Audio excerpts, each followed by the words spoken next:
Bienvenue dans le tout nouveau décor de Paroles de Femmes. J'espère qu'il vous plaît. Et si vous nous suivez sur YouTube, n'hésitez pas à nous laisser un commentaire. Alors pour ce décor, nous avons encore une fois innové. Et à présent, grâce à cette toute nouvelle technologie cinéma, le virtuel se mélange au réel.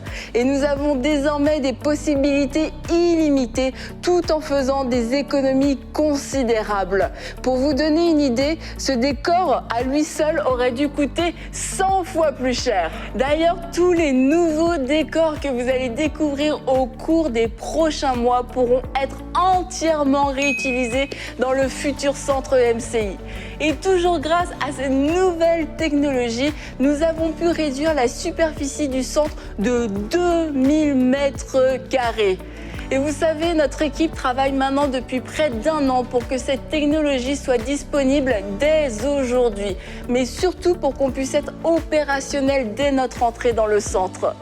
Alors merci Seigneur pour ce nouveau décor et merci à nos fidèles partenaires pour leur précieux soutien.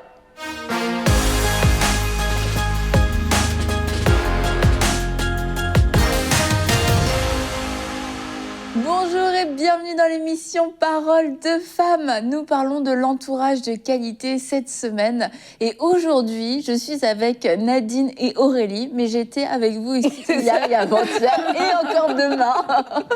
Et aujourd'hui, nous allons parler des personnes différentes parce que on a souvent tendance à être avec des gens qui nous ressemblent, qui pensent comme nous, qui sont d'accord avec nous, qui nous trouvent génial. Qui se ressemblent, ça semble. Exactement, parce que c'est agréable finalement d'avoir ce genre de vis-à-vis quelquefois. Mais ça me donne envie de partager un verset. Lequel, Aurélie? Le verset de la semaine. Et qui est lequel? Vas-y.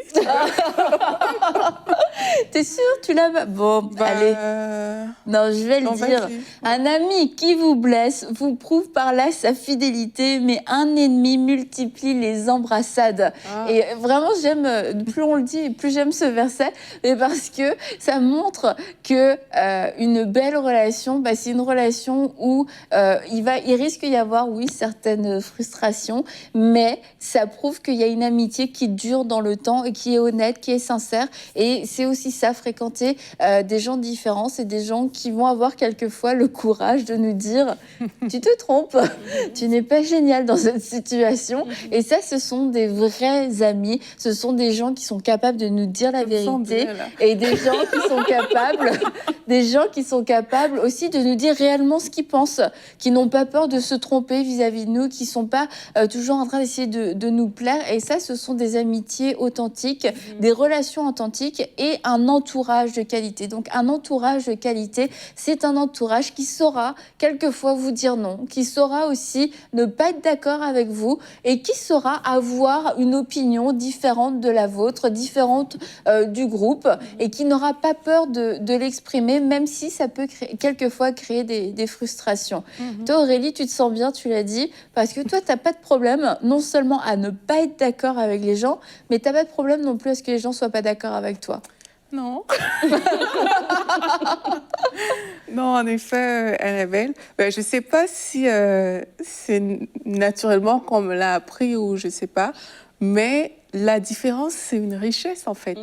C'est quand je vois que quelqu'un a un autre point de vue que moi, mais c'est ça qui me permet, moi, de m'enrichir, dans le sens où quand on est souvent dans un paradigme, donc on se ressemble, donc on s'assemble, on est comme tous dans les le jours, en même. fait, c'est ton but, tous les jours, tu nous sors un mot. Non, moi, je l'utilise souvent, celui-là. Oui, ça fait partie de mon vocabulaire naturel. Tu es différente de moi, Aurélie.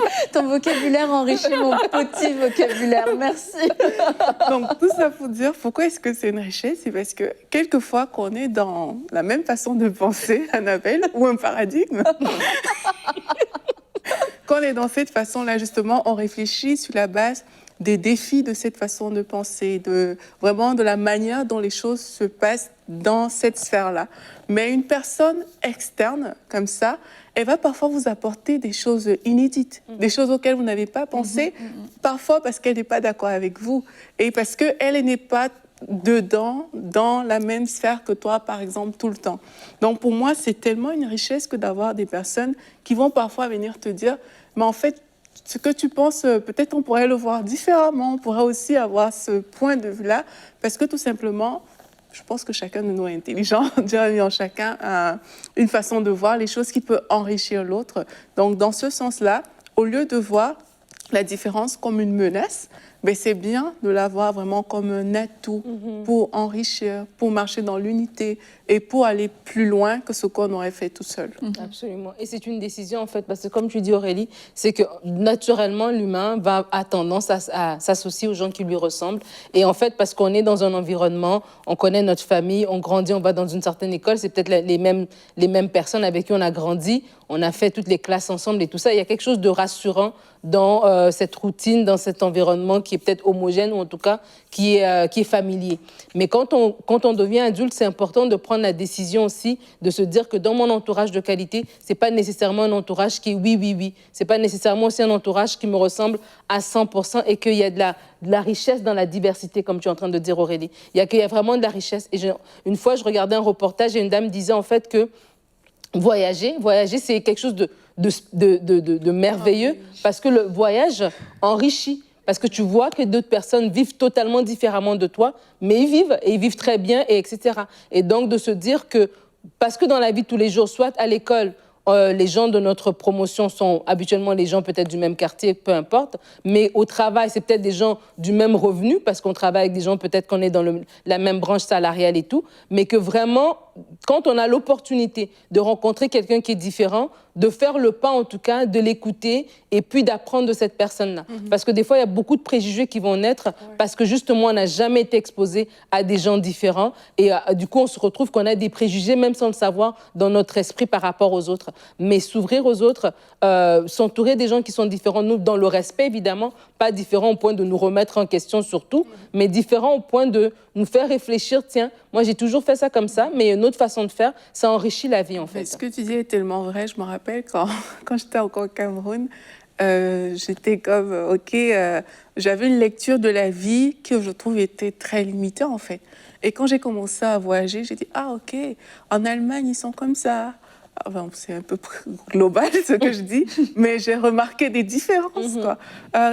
En France, je vois que des gens se comportent plus de telle manière. Donc maintenant, tu n'avais plus de préjugés, mais tu là, faisais des généralités. Mais là, j'expose mon point de vue de manière générale, Annabelle.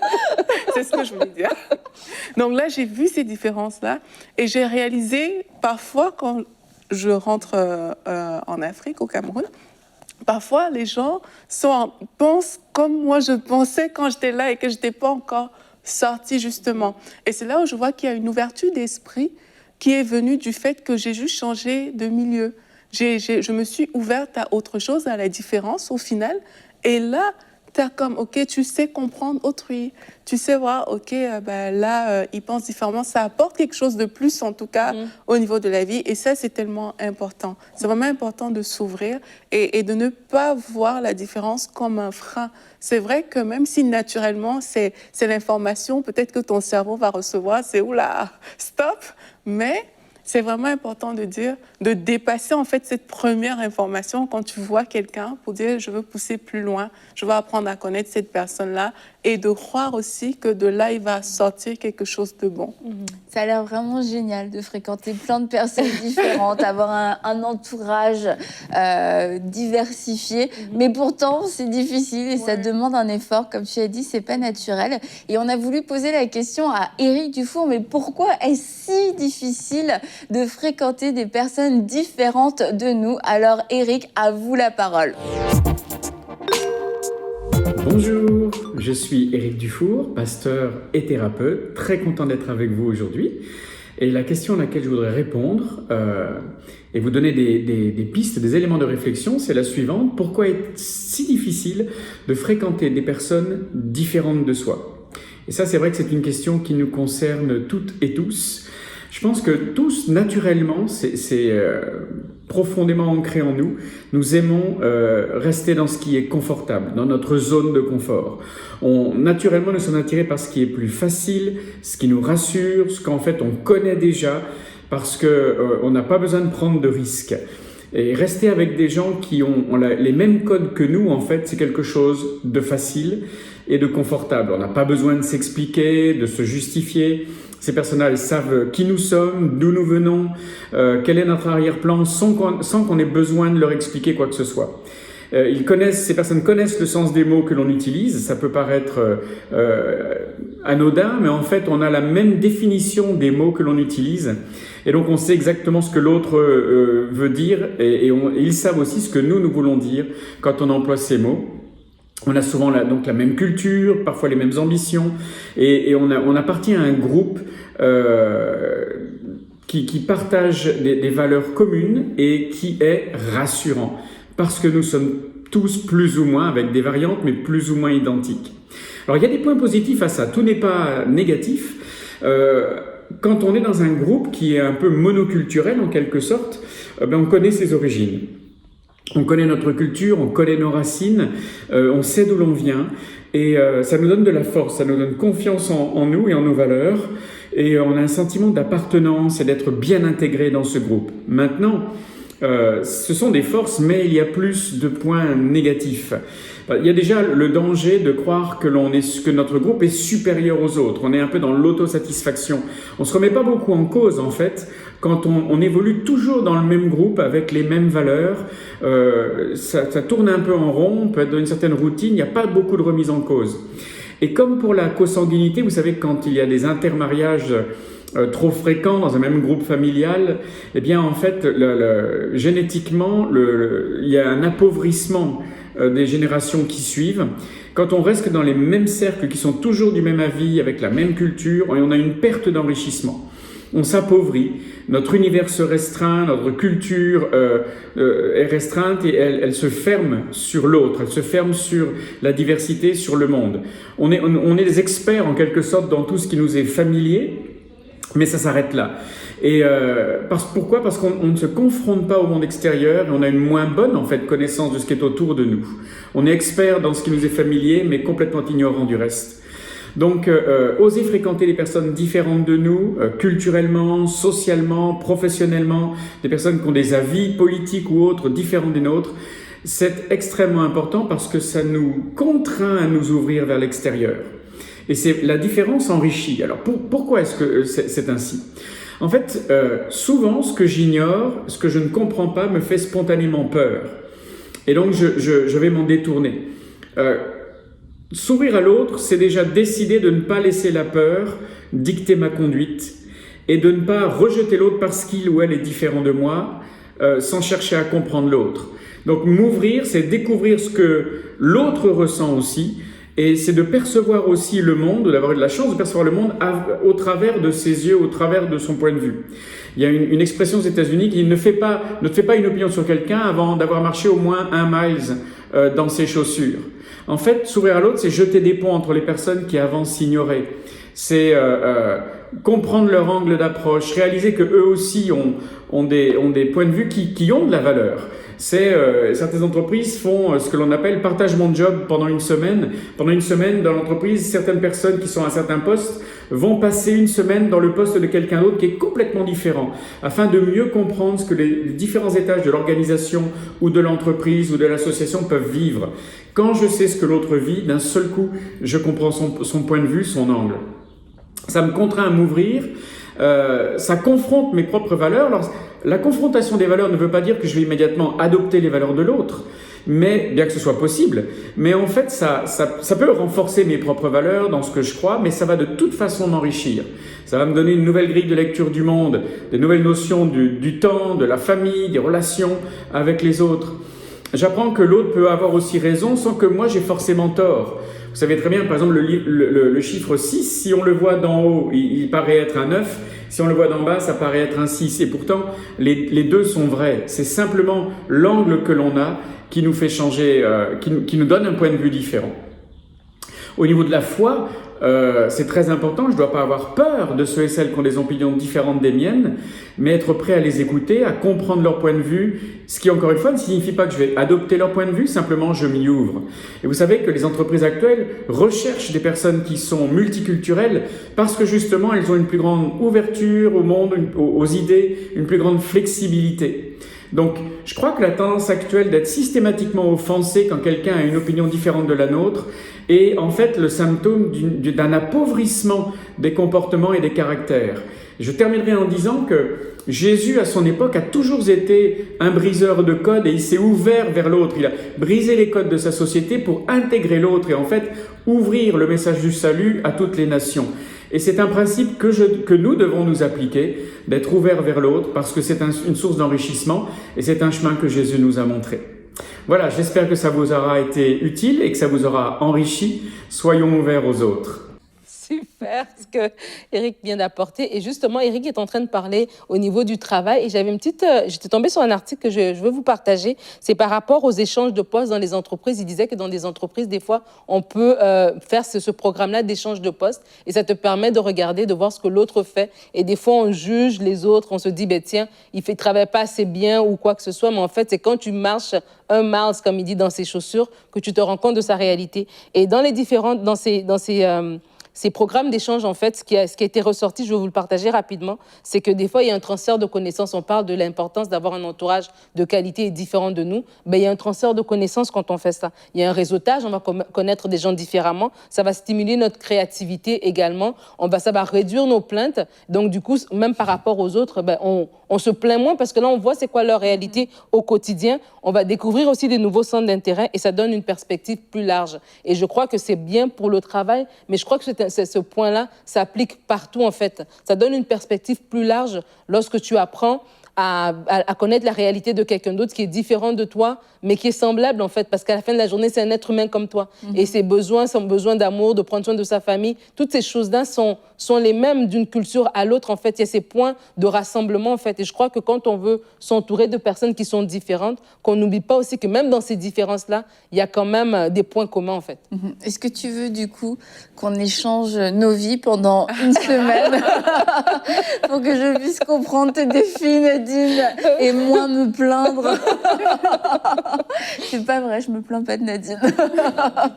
Non, mais c'est vrai que c'est très enrichissant que de pouvoir quelquefois se mettre à la place des gens. Et si on peut pas le faire vraiment de cette façon-là, c'est au moins d'accepter de se projeter, de se dire j'ai ma vision des choses, mais comme Eric disait, un 6, tu peux le voir comme un 9 et en fait, c'est te déplacer du regard de la personne et dire ok, je comprends pourquoi cette personne a cette perspective, mais encore une fois, ça veut pas dire qu'on est obligé d'accepter, mais c'est des points de vue qui entrent en considération et qui viennent enrichir notre réflexion, enrichir notre raisonnement. La Bible dit que c'est dans le nombre de... Le salut dans un grand nombre de conseillers. Oui, exactement. Et je crois pas que tous les conseillers ont raison, mais ils ont tous apporté quelque chose qui a contribué à ce qu'on ait une réflexion globale. On s'est dit, on a tout couvert et maintenant, j'ai tous les éléments en main pour prendre une bonne décision ou pour mieux comprendre une situation. Mais ça veut pas dire qu'on prend tout pour du cash, qu'on prend tout pour acquis, en fait. Effectivement, Annabelle. Et aussi, ça veut pas forcément dire que l'autre a tort ou raison. C'est ça. Je pense que Eric l'a dit aussi dans la vidéo, c'est que quelquefois, quand on réfléchit en termes de mon idée est bonne, j'ai raison parce que je pense ça, mais c'est ça qui empêche en fait qu'on s'ouvre à une personne différente parce qu'on reste limité à notre idée. Mais on peut très bien accepter que l'autre voit justement 9 alors que nous on est en train de voir le 6. On doit en fait se positionner comme ça. Et puis chacun a son niveau de compréhension aussi. Ça c'est une chose qui peut aider quand on veut s'ouvrir à des personnes différentes, de se dire en fait, déjà, on n'est pas obligés tous d'aimer les mêmes choses, de comprendre tout de la même manière. Dieu nous a créés uniques. Dieu nous a créés chacun avec ses spécificités. Et c'est bien de savoir que, waouh, voici ce que Dieu a mis dans ma sœur Nadine. Moi, je dis souvent que quand on pointe du doigt quelqu'un, parce que peut-être on est différent de cette personne, on est en train de mépriser la grâce que Dieu nous a fait d'avoir cette différence. Parce que la différence enrichit. La différence, c'est pas quelque chose qui vient pour dire, toi, tu es supérieur à l'autre. C'est vraiment quelque chose qui vient pour te montrer que voici les spécificités que le Seigneur a fait dans la vie de cette personne. Et toi aussi, il y a des spécificités qui sont propres à ta vie. Donc, c'est une façon de voir qui permet de s'ouvrir. Et quand on voit des personnes qui ne sont pas... qui sont différentes, tout simplement, mais on peut les accepter, on peut les accueillir avec l'amour de Dieu. Et en tout cas, bah oui, c'est sûr, les accepter, c'est certain, mais ne plus avoir cet automatisme, c'est-à-dire, oh non, c'est différent, on va pas, il n'y a même pas possibilité. Et vraiment, à tous les niveaux, on voit que les gens ont tendance à se regrouper, même quand tu vas dans un pays étranger, tu vas voir que les gens de la même nationalité vont tendance à se regrouper. Et tu visites la ville, on te dit, ah, ça c'est le quartier des Intel, ça c'est le quartier d'Intel, le quartier des Chinois, il y en a partout. Dans toute la planète, il y a un quartier chinois dans toutes les villes. C'est comme, pourquoi est-ce qu'ils vivent tous là, ensemble? Pourquoi ils ont mis tous leurs magasins dans la même rue? Mais parce que naturellement, c'est vrai qu'on a envie de se regrouper. Mais il y a un endroit qui est étonnant sur la planète où toute personnes de tout type d'origine, d'âge, de statut se retrouvent. Et cet endroit, c'est vraiment l'église. Et tu me le partageais l'autre jour, Nadine, que en fait, pour toi, l'église, c'est vraiment l'endroit idéal pour côtoyer des personnes différentes, normalement. Ouais, mais différentes dans leur personnalité, mais on a la même foi, donc on est dans cette église. Mais je crois que justement, c'est un endroit sécuritaire parce que justement, il y a cette même foi qui est là, mais en même temps, dans l'église, on est tous les enfants de Dieu. Ben, tu peux avoir celui qui, dans la vie de lundi au vendredi, travaille peut-être dans un entrepôt, assis à côté, celui qui, du lundi au vendredi, travaille au 15e étage d'un immeuble comme chef d'entreprise, etc. Mais il y a ce rapprochement-là qui se fait par la foi. Et je crois que justement dans l'Église, encore une fois, peut-être on peut avoir tendance à naturellement être que dans un certain département, mais encore une fois, c'est de dire je sors de ce département-là pour connaître les autres. Et peut-être quelqu'un qui dans la vie de tous les jours, ce serait peut-être pas mon ami, mais parce qu'on s'est rencontrés à l'église, parce qu'on a loué ensemble, on s'est vus d'une façon différente et on a eu l'occasion d'échanger et d'apprendre les uns des autres. Et juste pour revenir par rapport au travail, moi, je me rappelle que dans mon expérience de travail, ben justement, tu te retrouves à travailler avec des personnes qui, dans la vie de tous les jours, tu ne serais pas en train de manger à midi avec un monsieur tatoué qui était, je ne sais pas moi, qui vient au travail en moto. Mais là, vous travaillez au même endroit. Vous commencez à vous parler et tu te rends compte qu'à la fin de la journée, c'est un papa, c'est un monsieur, c'est un fils, c'est une personne ordinaire, normale et quelqu'un que, si tu l'auras rencontré dans la rue, tu aurais traversé, mais que maintenant, en le côtoyant au travail, ben finalement, tu te rends compte, oui, cette personne, elle est différente, mais elle est différente tout simplement. Elle n'est pas mauvaise, elle est juste différente. Et ça, c'est vraiment un point important. Et dans l'Église, pour revenir dans l'Église, c'est important d'avoir ces échanges-là et même entre églises, hein, de ne pas juste dire mon église c'est la meilleure église, je quitte chez moi et je vais direct. Non, de vraiment, on est tous des enfants de Dieu et on est tous la grande église du Seigneur en fait. Et au niveau de la culture quand même dans l'église, je pense que c'est important de faire toujours cet équilibre. La culture, c'est vraiment beau en fait, c'est riche. On l'a dit, le fait de voyager, ça nous enrichit, ça nous fait découvrir autre chose, voir la vie différemment. Mais maintenant dans l'église, régulièrement dans les églises, il va y avoir une culture prédominante. Et en fait, ça peut... plutôt que de devenir une richesse, ça devient comme quasiment une prison. Parce que quelqu'un qui n'est pas de cette culture arrive comme un étranger dans une église.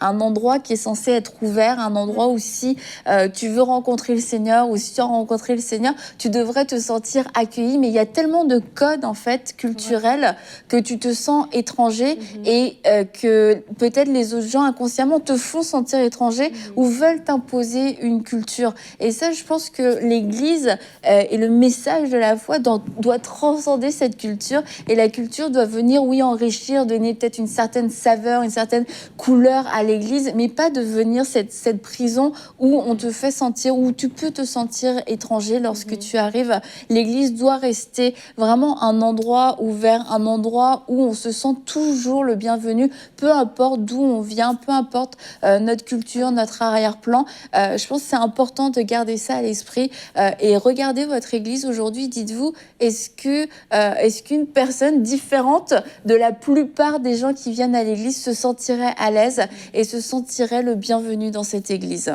Et tu parles des personnes différentes comme ça. Il y a aussi des différences qui peuvent se faire dans le sens qu'il y a des plus anciens, des personnes anciennes dans les églises, et il y a des personnes qui sont plus jeunes. Et même au niveau de la foi, il y a des personnes qui viennent d'accepter le Seigneur, puis il y a des personnes qui sont dans la foi depuis longtemps. Et si on ne fait pas attention, il y a aussi ces différences qui peuvent s'installer. Mais c'est vraiment important de ne pas laisser ces choses se faire. Et c'est important même pour la foi, parce que moi, je sais qu'il y a une chose qui m'a toujours attiré mon attention. Quand je vois un jeune converti, par exemple, se faire baptiser, tu vois la joie, tu vois comment la personne est contente, tu vois le feu. Et si toi, entre guillemets, vieux converti, tu as peut-être un défi, tu auras tendance à réfléchir avec tes côtes. Mais parle de ce défi aux jeunes. Là, tu vas voir comment dans son esprit, vraiment, il croit au Dieu de l'impossible. Il croit au miracle, il croit à ces choses. Et toi, ta foi était peut-être un peu endormie, on va dire ça comme ça. Mais un jeune vient la rallumer parce que vous avez eu cet échange, en fait, où il n'y a pas « je suis le papa, toi tu es l'enfant ». Cette différence-là n'a pas été un frein dans tous les cas. Donc, c'est tellement important aussi d'assumer cette différence-là et de vivre toujours en pensant à cette richesse. Dieu a conçu le corps comme unité. Il nous a conçus comme un, vraiment. Et dans la Bible, on dit que Dieu a fait en sorte que chacun de nous, on ait des dons, des talents différents, mais on forme le même corps. Donc, c'est l'attitude vraiment à avoir, c'est de se dire, oui, ma sœur, elle est différente de moi, mais on est un, on forme ce même corps-là, et c'est tellement important, en fait, dans le cadre des relations. Et ça rajoute de la qualité, en fait. C'est ça qu'on dit, avoir un entourage de qualité, c'est que ça rajoute de la qualité, et c'est ça qu'on doit garder en fait en tête. Et c'est ça qui va nous permettre justement d'être ouverts et d'accepter d'être ce vieux chrétien, voilà, qui va aller vers ce jeune chrétien et qui va s'attendre à recevoir quelque chose, qui ne va pas juste regarder et va dire « Ah oui, on le verra dans 3 ans, où est-ce qu'il sera rendu ?» Non, non, non, je veux ce que tu as en fait. Et c'est important de se dire que mon entourage m'accompagne et peut-être que plus je vais évoluer, peut-être je vais déménager, je vais peut-être aller ailleurs, mais n'empêche que je dois toujours rechercher cette diversité dans mon entourage. Si mon entourage me ressemble à 100% et que je n'apprends rien de mon entourage, quelque part, c'est quoi? C'est un ghetto, c'est une clique, en fait. Et si c'est une clique, ben, il n'y a rien qui peut changer, en fait. Mais si je sors de la mentalité de clique et que je me dis, tiens, je dois vraiment avoir je dois vraiment apprendre de l'autre. Du coup, je serai moi-même dans cette mentalité d'ouverture. Donc, quand j'arrive dans une église qui a une culture prédominante, ben, je vais m'insérer. Je veux aussi amener ce que moi, je connais. Je vais dire, ben, tu sais, moi aussi, j'aimerais... Et tu vois un peu, et je ne veux pas juste dire, ah non, ici, ça ne me ressemble pas, je m'en vais dans une autre église, etc. Et ça ne signifie pas valider comme toutes les actions des autres non plus, parce que tu peux respecter autrui, même accepter une personne, mais une personne et ses actions, c'est 2 choses différentes. Donc vraiment, c'est de dire, peut-être il y a des actions que moi, ça ne me correspond pas du tout, mais c'est pas pour autant que je te déteste, c'est pas pour autant que je t'exclus, mais il y a des actions qu'on peut pas tout simplement accepter parce que, par exemple, nous, notre statut d'enfant de Dieu ne nous permet pas de l'accepter. Mais est-ce que c'est pour autant que je te déteste? Non, je ne te déteste pas, mais c'est important aussi de voir que dans les différences, on a parlé des limites, hein. Dans les différences, il faut aussi savoir poser ces limites-là. Absolument. Alors pour terminer cette émission, je vous encourage à élargir votre vision de votre entourage, à ne plus être qu'avec les gens qui vous ressemblent, les gens qui pensent comme vous. Ouvrez-vous avec sagesse et discernement, mais à des personnes qui ont des avis contraires, parce que ça va vous permettre d'aller plus loin dans votre réflexion, de réfléchir différemment, de côtoyer des gens qui ont eu des expériences différentes. Ça va vous permettre vraiment de grandir, de côtoyer des personnes qui sont différentes aussi, on l'a vu, par leur âge, fréquenter différentes générations, aller voir des personnes plus vieilles. Et demain, on va en parler, de s'inspirer des aînés, de ne pas avoir peur d'être enseigné, d'être mentoré par des personnes plus expérimentées que nous, mais aussi des personnes plus jeunes, des personnes avec qui on n'aurait pas forcément eu de conversation, mais elles sont là autour de vous, peut-être dans votre église. Faites le pas vers cette personne parce que vous ne savez pas la richesse que cette personne peut apporter dans votre vie, même en tant qu'épouse, en tant que mère, en tant qu'amie, parce qu'il y a des expériences que cette personne a vécues, qu'elle va pouvoir vous transmettre, elle va pouvoir vous enseigner à travers sa vie. Et nous ne voulons pas passer à côté du meilleur de Dieu et de toutes les personnes que Dieu a mis autour de nous pour être un entourage de qualité. Et on va se retrouver demain pour une prochaine émission de Paroles de Femmes.